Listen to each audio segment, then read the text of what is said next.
بسم اللہ الرحمن الرحیم۔ السلام علیکم میرے معزز بھائیو اور دوستو، حضرت موسیٰ علیہ السلام جلیل القدر انبیاء کرام میں شمار ہوتے ہیں۔ حضرت موسیٰ علیہ السلام وہ پیغمبر تھے جسے کلیم اللہ کا لقب دیا گیا، کیونکہ وہ بار بار اللہ تبارک و تعالیٰ سے ملاقات کے لیے کوہ طور پر جاتے اور اللہ تبارک و تعالیٰ سے ہم کلام ہوتے۔ معزز بھائی اور دوستو، کتابوں میں لکھا ہے کہ ایک مرتبہ حضرت موسیٰ علیہ السلام جب کوہ طور پر اللہ تبارک و تعالیٰ کے ساتھ ملاقات کے لیے گئے تو عرض کرنے لگے کہ اے اللہ، میرے جنت کا ساتھی کون ہوگا؟ تو اللہ تبارک و تعالیٰ ارشاد فرمانے لگے کہ پلا علاقے میں پلا جگہ پر پلا قصاب ہے، وہی آپ کے جنت کا ساتھی ہوگا۔ حضرت موسیٰ علیہ السلام یہ سن کر حیران بھی ہو گئی کہ ایک قصاب میرا جنت کا ساتھی کیسے بن سکتا ہے؟ آخر کون سے ان کے اعمال ہوگے جن کی برکت سے وہ میرے جنت کا ساتھی بن چکا ہے؟ لہٰذا یہ پوچھنے کے لیے حضرت موسیٰ علیہ السلام اس قصاب کے جگہ اس کے علاقے پر گئے۔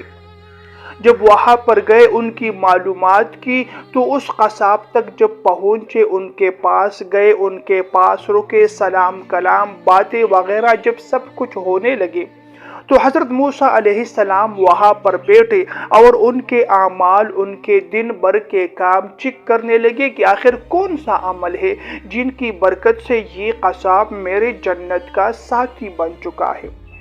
حضرت موسیٰ علیہ السلام دیکھنے لگے کہ معمول کے اعمال ہے، لوگوں کے ساتھ جو ہے وہ خرید و فروخت ہو رہی ہے، لوگوں کو جھوٹ نہیں بول رہا، لوگوں کی برائی غیبت نہیں کر رہا، تو عام معمول کی روٹین ہے، عام آدمی جیسے اعمال ہے۔ جب شام ہونے لگی تو قصاب تھوڑا سا گوشت اپنے لیے بچا کر جب گھر واپس جانے لگا تو حضرت موسیٰ علیہ السلام نے پوچھا کہ کیا میں آپ کے ساتھ آج کی رات گزار سکتا ہوں؟ قصاب نے کہا جی ہاں، بالکل، کیوں نہیں۔ تو حضرت موسیٰ علیہ السلام اس قصاب کے ساتھ ان کے گھر جانے لگے۔ جب گھر پہنچے تو گھر جا کر قصاب کے گھر میں ایک بوڑھی عورت ایک بستر پر ایک بیڈ پر جو ہے وہ پڑی ہوئی تھی۔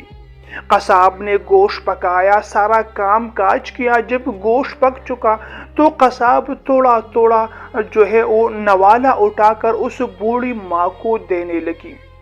جب یہ سارا منظر حضرت موسیٰ علیہ السلام دیکھنے لگے، آخر میں اس بوڑھی عورت نے اپنا چہرہ آسمان کی طرف اٹھایا اور کچھ کہنے لگی، کچھ باتیں کی جو حضرت موسیٰ علیہ السلام کو سمجھ میں نہ آئی۔ جب وہ قصاب حضرت موسیٰ علیہ السلام کے واپس آ کر بیٹھ گئے تو حضرت موسیٰ علیہ السلام نے اس شخص سے کہا کہ یہ عورت کون ہے؟ اور آپ نے جب ان کی خدمت کی، ان کو کھلایا، تو انہوں نے اپنا چہرہ آسمان کی طرف کیا اور کچھ باتیں کی جو سمجھ میں نہیں آئی۔ تو قصاب نے کہا کہ یہ میری ماں ہے جو بیمار ہے، اپنے گھر کے کام کاج کے بعد اپنی ماں کی صفائی کرتا ہوں اور ان کو کھلا کر یہ جب خوب سیر ہو جاتی ہے تو اپنا چہرہ آسمان کی طرف یہ دعا کرتی ہے کہ اللہ میرے بیٹے کو حضرت موسیٰ علیہ السلام کے جنت کا ساتھی بنا دے۔ تو حضرت موسیٰ علیہ السلام یہ سن کر حیران اور ششدر ہو گئے، فرمانے لگے کہ خوشخبری ہو آپ کے لیے، میں ہی حضرت موسیٰ ہوں اور آپ میرے جنت کے ساتھی بن چکے ہو۔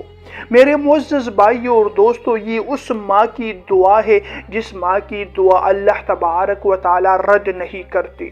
اگر آپ لوگوں کے گھر میں آپ کی ماں موجود ہے تو آپ کے لیے خوشخبری ہے، خوش قسمتی ہے، آپ خوش نصیب انسان ہو کہ ماں جیسی عظیم ہستی آپ کے گھر میں موجود ہے۔ آپ کو کسی سے دعا کروانے کی ضرورت نہیں ہے، کسی عالم کے پاس، کسی پیر کے پاس جانے کی ضرورت نہیں ہے۔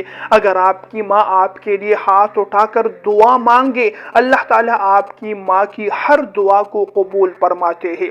رسول اکرم صلی اللہ علیہ وسلم نے فرمایا 3 آدمی ایسے ہیں جن کی دعائیں اللہ تعالیٰ ضرور قبول فرماتے ہیں، ان کی دعائیں رد نہیں ہوتی۔ نمبر 1 ہے مظلوم انسان جس پر ظلم کیا جائے۔ نمبر 2 وہ عادل بادشاہ جو عدل کے ساتھ حکمرانی کرے۔ اور نمبر 3 انسان کے ماں باپ ہوتے ہیں جن کی دعائیں اللہ تعالیٰ ضرور قبول فرماتے ہیں۔ تو اگر آپ لوگوں کے ماں باپ موجود ہیں، ان سے اپنے لیے دعائیں مانگے، انشاءاللہ آپ لوگوں کی پریشانیاں مشکلات خود بخود دور ہو جائے گی۔ جو آپ لوگوں کی حاجت ہو اللہ تعالیٰ آپ کی حاجت پوری فرمائے گا۔ معزز بھائیو اور دوستو، یہ مختصر سی ویڈیو آپ لوگوں کے ساتھ شیئر کی ہے۔ اگر آپ کے ماں باپ موجود ہیں تو صبح شام ان کی خدمت کرے۔ رسول اکرم صلی اللہ علیہ وسلم نے فرمایا، اللہ تبارک و تعالیٰ اس انسان کو ذلیل کرے، اس انسان کو ذلیل کرے، اس انسان کو ذلیل کرے۔ تو کسی نے عرض کیا، یا رسول اللہ کون سا انسان، یہ کون سا انسان ہے جس کے لیے آپ بد دعائیں کر رہے ہیں؟ رسول اکرم صلی اللہ علیہ وسلم نے فرمایا، وہ انسان جس کے ماں باپ دونوں موجود ہو یا ان میں کوئی ایک موجود ہو اور یہ بندہ اپنے ماں باپ کی خدمت کر کے جنت میں نہ چلا جائے، اس انسان کو اللہ تعالیٰ ذلیل اور خوار کرے۔ تو اگر آپ لوگوں کے ماں باپ موجود ہیں، ان کی خدمت کر کے اللہ تعالیٰ کو راضی کرے، اپنی آخرت کو کامیاب بنائے اور جنت کمائے۔ پیارے بھائیوں اور دوستوں، ویڈیو پسند آئے تو لائک اور شیئر ضرور کیجئے گا۔ اگلی ویڈیو تک کے لیے آپ لوگوں سے اجازت چاہتا ہوں۔ اللہ نگہبان۔